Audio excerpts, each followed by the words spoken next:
Plus, questions still remain tonight after 3 inmates escaped custody and made it all the way to Miami from DeKalb County. What we are learning tonight, and that's where we're going to begin tonight at 6 o'clock. Good evening, everyone. I'm Ron Jones. The 3 DeKalb County inmates on the run are now in federal custody. U.S. Marshals tracked them down in the Miami metro area, just 10 hours and hundreds of miles away from DeKalb County. 11 Alive's Danielle Nottingham is live from the county jail with the sheriff's reaction. So, Danielle, what did officials tell you about the escape and how it all unfolded?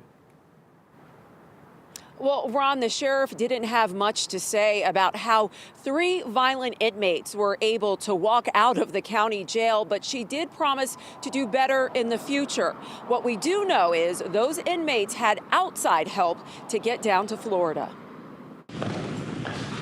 Investigators say listening to jailhouse phone calls helped them figure out Stevenson Charles, Yusuf Minor, and Naod Yohannes arranged for this man, Christopher Thompson, to pick them up Sunday night. The sheriff's department will not reveal how they escaped the facility. We operate a 30-plus-year-old facility, and as with the building of such, some of the infrastructure can be compromised with effort by the inmates. That being the case in this instance, we would not like to be more specific as not to give out the person's ideas of how to further compromise this building. Thompson took the men to Minor's girlfriend's house, where she ordered a Lyft to drive them more than 600 miles to Miami. U.S. Marshals tracked them down and arrested 2 of the fugitives in the car. The driver was not inside. They left her at a location with one of the other inmates, and then 2 of them, Stevenson and one other inmate, got in the car and went somewhere, and of course they were being tracked, didn't know that, and they was taken down in the car, and then we got the search warrant, went to the house,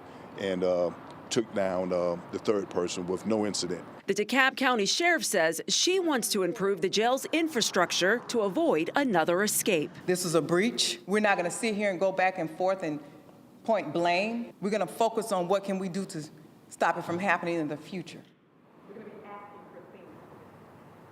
And the FBI says those inmates are in federal custody tonight, and they are facing federal charges for allegedly kidnapping that Lyft driver.